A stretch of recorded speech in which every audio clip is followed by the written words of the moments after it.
appreciate you guys having me out here today, and I want to take you on a little journey. I call it Dream It and Do It. It's my name, Tim Pickens, and my daughter, because I hope to get her to speak. Hopefully she won't tell you anything bad, but anyways, we're going to go ahead and get into this. How many people in life can relate to this guy on this bicycle? For some of us, this is a metaphor of tough challenges, but to other people, it's a reality of their weekend possibly, when they're out riding their bicycle. You know, I think true fun could be right in your backyard. You know, in the mid-90s, I decided I wanted to build stuff that was all about fun. For me, I'm all into rockets, so I decided to build what I call a man cave. It's kind of hard to see, but there's a little machine shop there, and I actually built that and financed it with stuff I would buy from the government surplus sales, and I would sell it on eBay because my wife would not give me the funding that I needed to do what I needed to do. So, but nonetheless, and she's right up there, by the way, and y'all can talk to her about that for me. But I decided to get with some guys in the early 90s, and they wanted to put the first amateur rocket into space. In fact, they wanted to put a bug or something, you know, take a rocket to 50 miles. We ended up actually building a rocket from parts from a junkyard, if you will. We actually have fire extinguisher tanks, and we ended up using nitrous oxide and asphalt as fuel, our laughing gas. And we did set a Guinness Book of World Records in 1996, but we built that in my garage. And we ended up building a bigger rocket a little later. And I moved on, decided to build one of these. And I'm thinking, maybe this would help you at your day job. Certainly getting there on time if you're running late like me most days. But I think you unlikely get to do this at your 8 to 5 is what I'm saying. What do you think? But that actually run on asphalt and nitrous oxide, and you could actually throttle it, and it'd actually do 0 to 60 in about 5 seconds. And here's a video of me riding that bike. And, you know,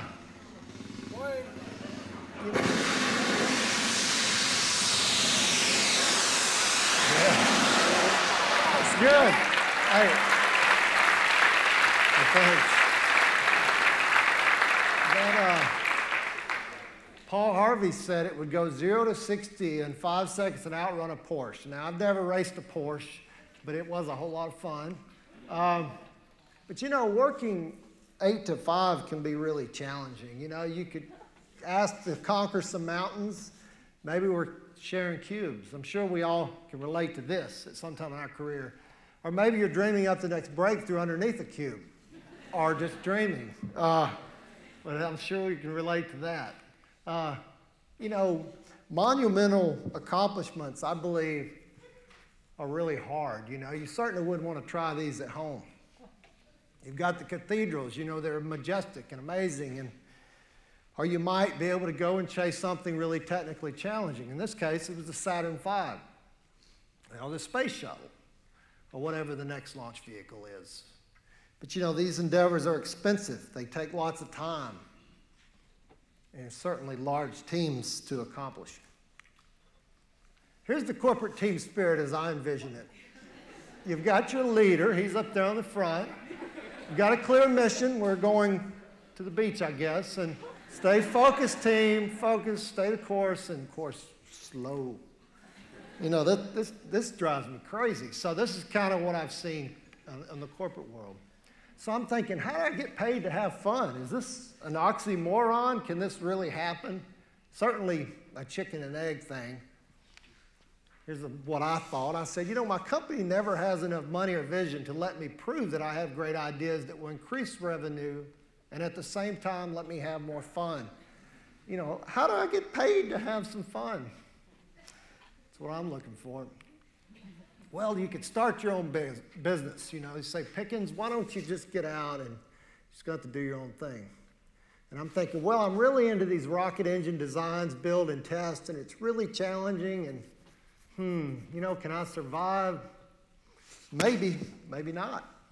Do I want to mortgage my house and risk everything that we've worked hard for? Well, I noticed one thing. There was a whole graveyard of failed space businesses. They've all gone out of business. There's probably $1 billion worth of work right there, private investment that went to start companies that were going to change the world and give me that Star Trek experience of space exploration that some of us dream of doing. So I'm thinking, I got to really get boots on the ground and learn more about this industry.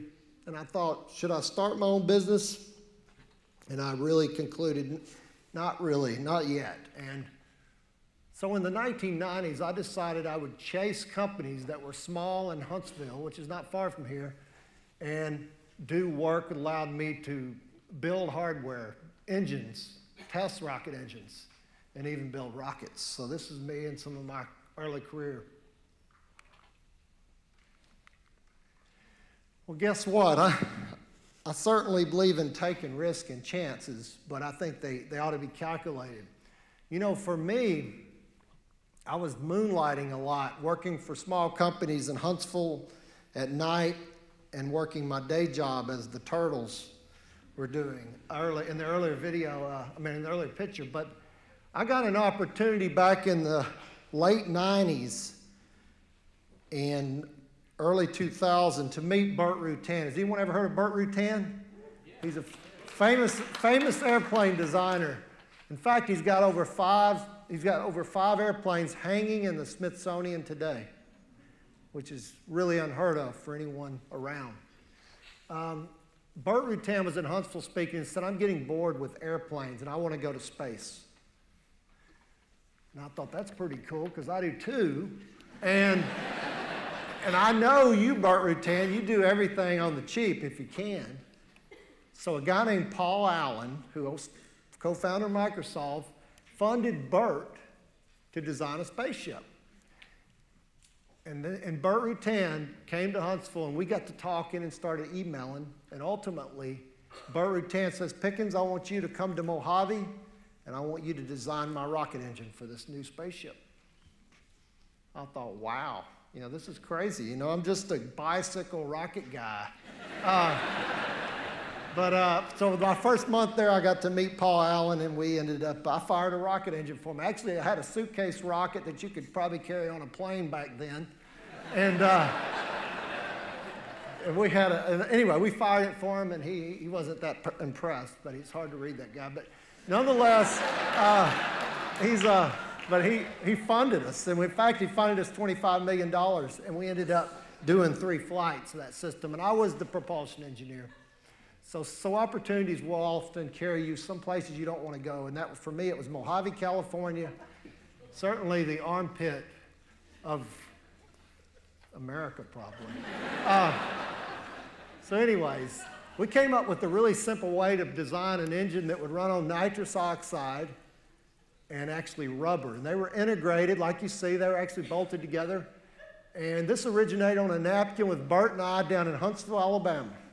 And this was one of the patented things that he went later and would license to a guy named Richard Branson to do Spaceship Two. So Rutan did win a $10 million X Prize, and it cost us $25 million. So does that make good sense? Well, it does. If you remember, there's licensing in here, and there were 2 unique features that this guy ended up licensed from Paul Allen. And by the way, today, Richard Branson has more than about $250 million of investment in building a spaceship that can carry 8 people. It's called Virgin Galactic is the company, and there it is on the right. So I did start my own business, by the way, in '94. I said, I'm going to sell shovels to the miners. I don't want to be out there building a big rocket and taking all the risk of one failure, could mean we went out of business or would go out of business. So I said, the company was Orion Propulsion, rocket engine design, fabrication, fire and smoke, and no launch vehicles. And by the way, we ended up, say Houston, we have a contract. We built rocket motor test stands. That was actually built in Huntsville, shipped to Mojave in 3 pieces. We did other things for folks too. This guy up here on the left is a space station for a guy named Robert Bigelow. It's building basically his own habitat. The guy owns Budget Suites of America, by the way. He wants a hotel in space and a research platform in space.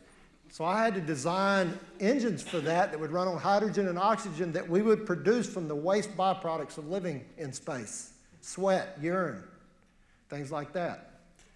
So it was a pretty cool project. Anyway, I sold my company in 2009, and we were right in here. So we had about 44 people.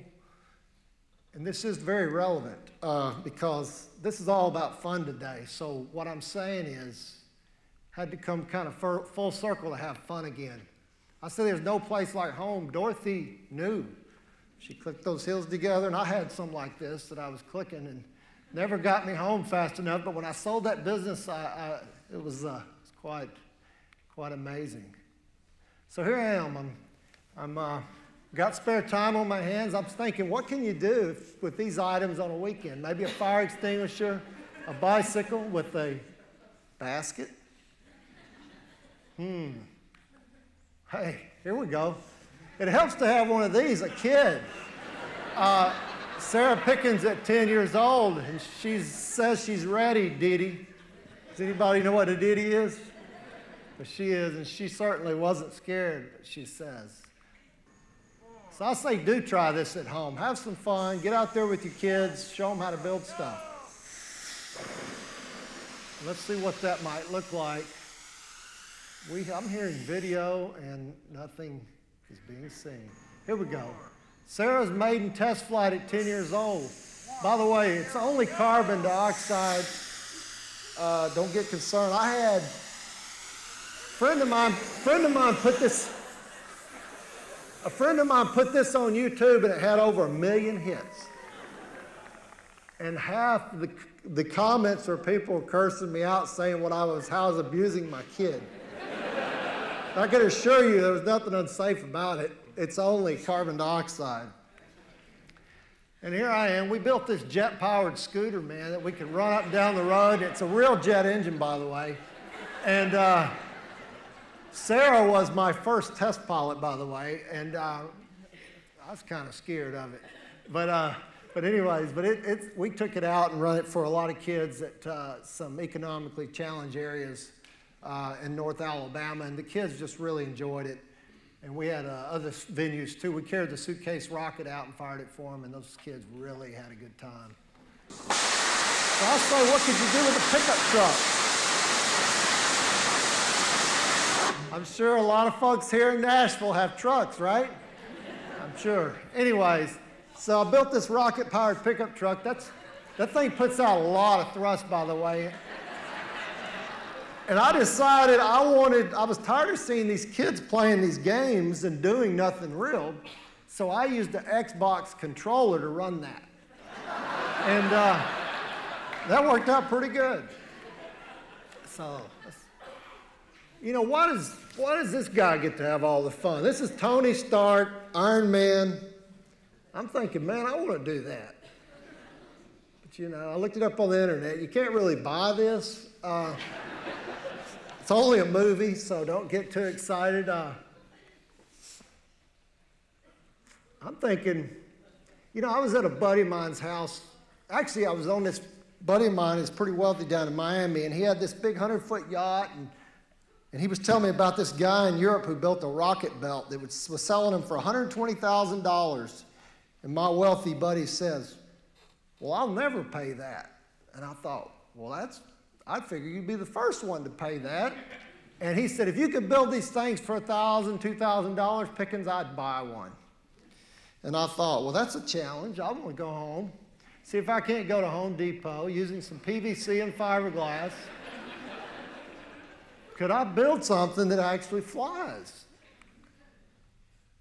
So I had a vision to fly before sundown this day. I'm in this rocket belt. This thing is really PVC and fiberglass and foam.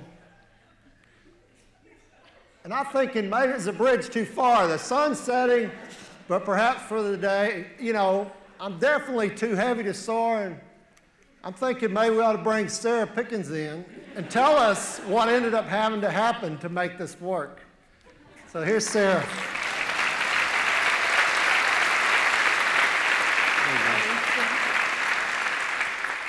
Yeah, so I'm going to tell you all this story from the other side because I'm the test pilot.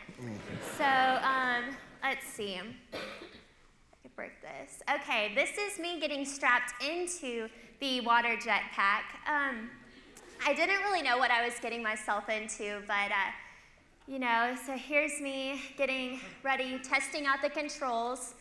I was getting a little bit nervous at this point because I knew when Dad didn't get very high that I was going to be the next victim for this. So, but here I am. I remember I was so nervous. I was terrified. And when the jet ski turned on and the water started going through the pipes, there was so much force, and I couldn't hear anything that he was telling me. And I'm sure he was telling me it was going to be fine, but it didn't really matter.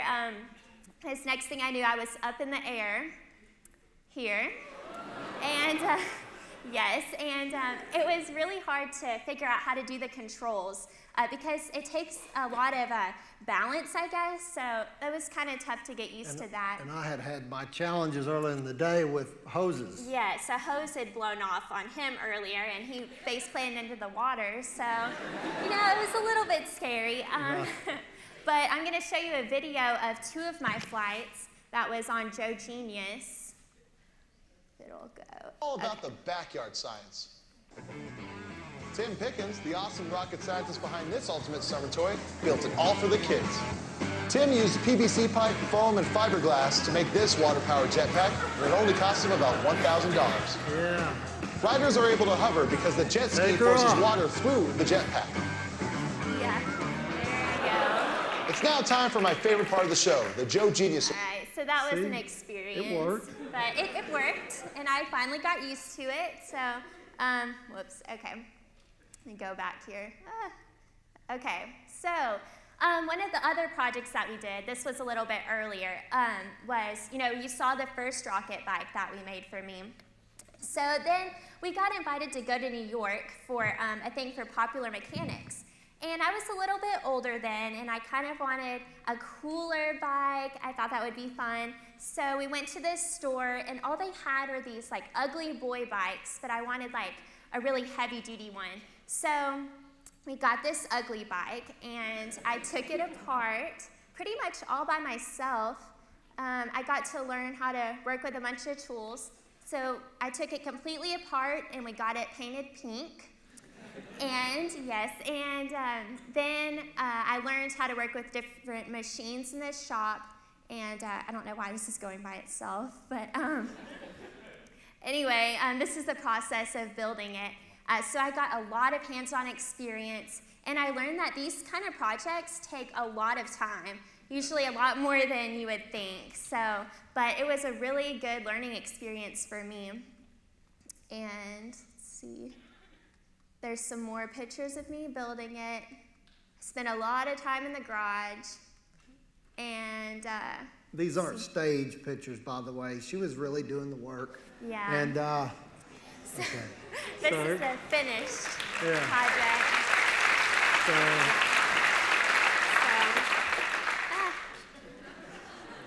I must not know how to work this.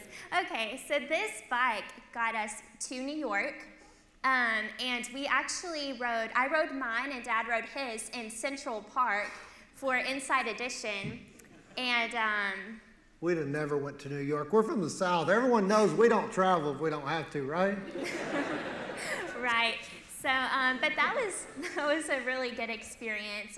Supposedly they had permits for us, but we made a pretty quick escape after riding those because it brought a lot of attention in Central Park. As you can imagine. Especially with his. So this was for The Daily Show with Jon Stewart. They actually came down and filmed me riding my rocket bike, so that was really neat. You can imagine Jason Jones chasing her down the road in the middle of our neighborhood with camera crews saying, I got to have one of those. And it was insane. And my neighbors, man, they don't think they got over that. No. You know, what are they up to today, the Pickenses? Because we were always testing something over there. We'd strap things to those pine trees. Actually, one of them was really cooked from a test I did. Yeah. Nothing against trees, but that one didn't, still charred. today. Yeah, it is. Yeah, so through all these experiences, yeah, I was scared, but my dad really got me out of my comfort zone, and I got to do some really cool stuff, and I got to go some really cool places, and so it's been a good experience for me, all these crazy inventions. So I'll let Dad continue his. Well, I appreciate it. Thanks, Sarah. Yeah. You know, everyone needs a test pilot. You ought to have you one of these, or 2 or 3. I'm going to need a son now. I don't know. Yeah. Okay, very good. Well, here we are. I say we're in a new era of do-it-yourself going big, and certainly with space. And you got Richard Branson's latest, Virgin Galactic. You got Robert Bigelow's latest, this manned space station. He's actually got 2 unmanned modules that float over your house probably weekly. You don't even know it probably. And then you've got Elon Musk. He's a PayPal owner, started SpaceX, and he's actually did a cameo on Iron Man 2. They actually did a lot of filming at his plant. So, and now, by the way, I'm going to the moon, but not me, but something I'm building. And in fact, I work for a company down the road that actually, I'm the team leader on a Google X Prize. We're racing with 29 teams throughout the world to go back to the moon, win $30 million, and we got to do a little lander and a robot because we have to travel 500 meters, and we've got to take some unique videos and pictures and send it back. And this is coming along pretty good, and we're doing this right here in Huntsville, Alabama, and we're going to launch on that Falcon 9 rocket. So a lot of cool stuff. So now I'm getting paid to have some fun in my day job. I'm not under the desk anymore, and which is cool. You know, you know, I just wanted to, you know, Sarah and I have never given a talk before together, by the way, and but I thought, you know, people need to really get out here and push themselves beyond their comfort zones. You know, I've worked in the aerospace business the last 18 years, and by the way, as an engineer, and my degree is in business. And I've learned a whole lot about engineering through getting the textbooks out and building spreadsheets and building stuff. So I want you to remember that these are just a few things that we were able to accomplish at home with not much money. And you can imagine taking a bunch of people with a similar spirit, pulling them together. You can go do some pretty neat things and really make a difference. And we didn't advertise any of this, by the way. All this marketing and everything was kind of as an osmosis process almost. We got invited to do this and that, and the phones would just ring because we think people are just really find it pretty cool, you know, and I was really amazed and blown away at that, and still am today. So stay posted. If you want to check out cool projects, I got just an amateur home site. It's called timpickens.com.